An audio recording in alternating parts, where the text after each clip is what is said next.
Anak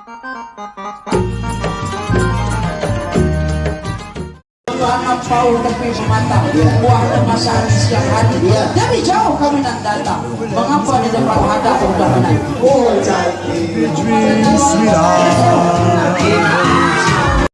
Suku Melayu merupakan salah satu kelompok etnis di wilayah Austronesia, yang dimana suku ini menempati wilayah pesisir Sumatera, Semenanjung Melaka dan beberapa wilayah yang ada di Kalimantan. Selain itu, kelompok etnis ni juga dapat kita jumpai di pulau-pulau kecil yang tersebar di wilayah besar tersebut.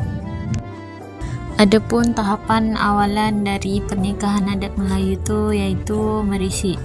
Merisik ini merupakan pertemuan antara perwakilan calon mempelai pria dengan orang tua calon mempelai wanita.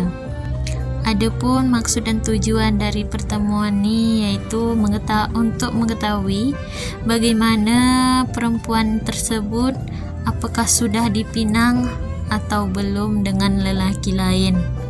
Dalam tahap merisik ni biasanya kita mencari tahu atau menyelidiki bagaimana tingkah lakunya, asal usulnya, kemampuannya dalam mengurus rumah tangga nanti, perlakuannya terhadap orang tua dan tetangga serta masyarakat.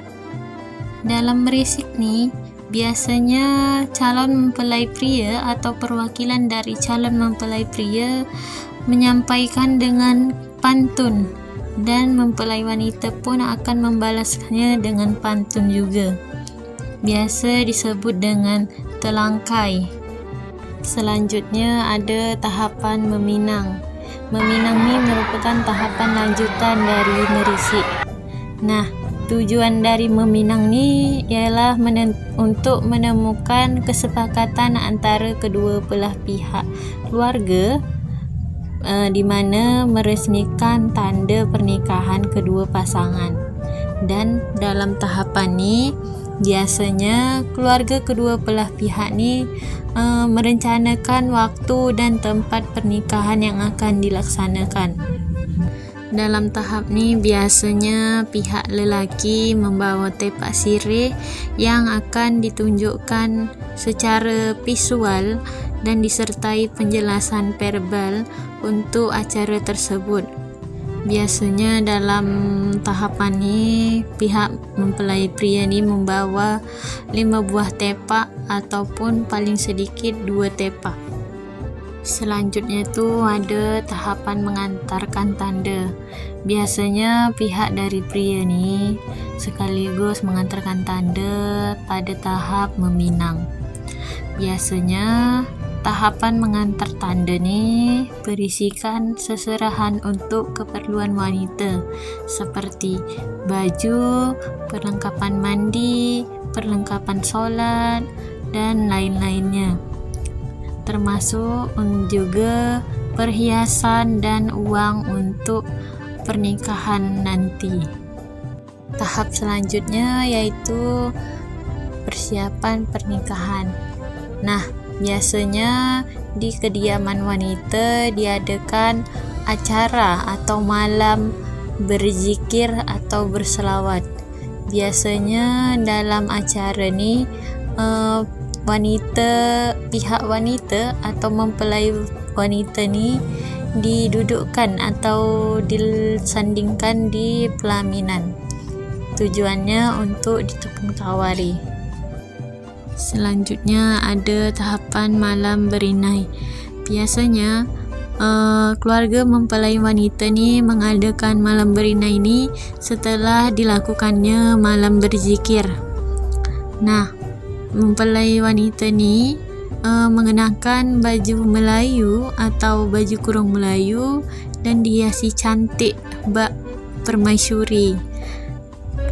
Berinai ni dipasangkan di kedua tangan dan di kedua kaki. Adapun filosofi dari tradisi malam berinai ni iaitu sebagai pendekatan diri kepada Allah sebagai ungkapan doa dan sebagai ungkapan harapan kepada calon pengantin agar selamat dunia akhirat.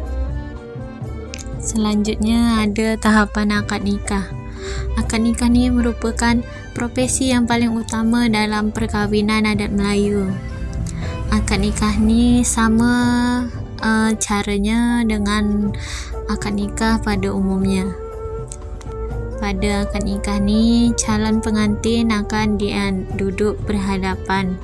Ada pula seorang kadi atau duan kadi atau pengulu dan 2 saksi yang memiliki peran penting dalam tahap ni. Pada resepsi pernikahan Melayu ni, biasanya pihak pria akan disambut dengan pencak silat dan tarian tepak sirih. Pada tahap ni, biasanya akan ada lempar bunga tepung tawar atau biasa kita sebut dengan bunga rampai yang dilakukan dengan kedua belah pihak pengantin. Dan ketika hendak memasuki kediaman wanita, biasanya akan ada yang menjaga pintu. Nah, pintu tersebut biasanya disebut dengan palang pintu.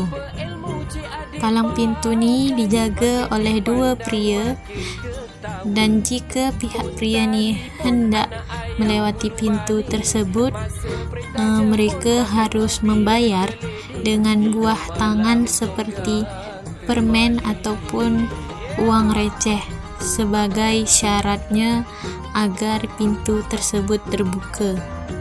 Selanjutnya, ketika pintu sudah terbuka, maka kedua belah pihak akan menukarkan tepak sirih dengan tujuan pihaknya disambut dengan baik. Setelah itu, tepak sirih sudah bertukar dan sudah diterima kedua belah pihak.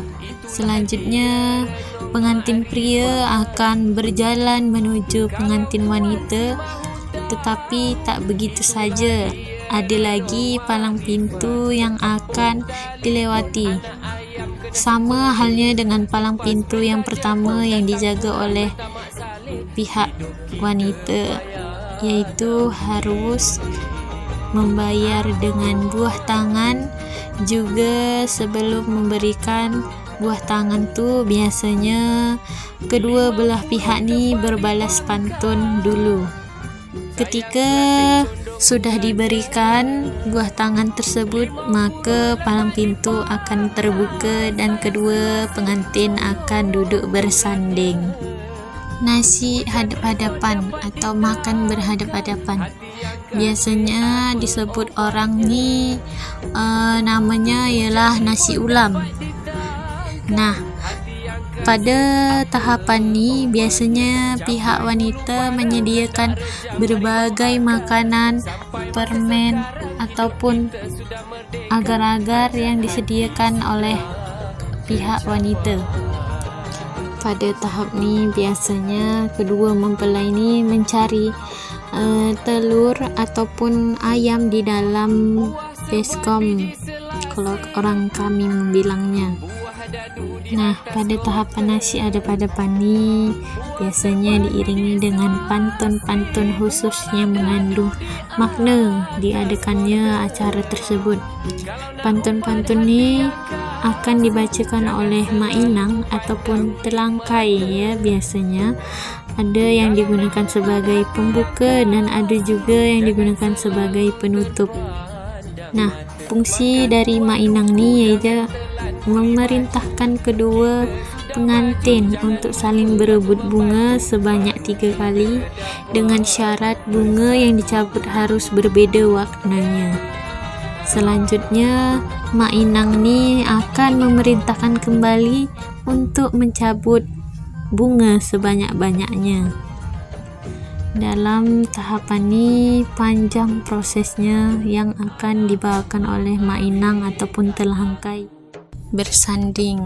Nah, bersanding ni merupakan tahapan kedua mempelai pria akan duduk bersama di persinggahan ataupun pelaminan yang ada. Nah, tahap tahapan akhir dari tradisi pernikahan adat Melayu ni, yaitu mandi taman. Nah, mandi taman ni biasanya dilakukan setelah kedua pengantin ni melangsungkan perkawinan atau kedua pengantin ni sudah sah menjadi pasangan suami isteri. Mandi taman ni tujuannya untuk mencerminkan rasa syukur atas berlangsungnya pernikahan yang telah bersatunya suami isteri. Biasanya mandi taman ni bisa dilakukan pada sore hari ataupun malam-malam.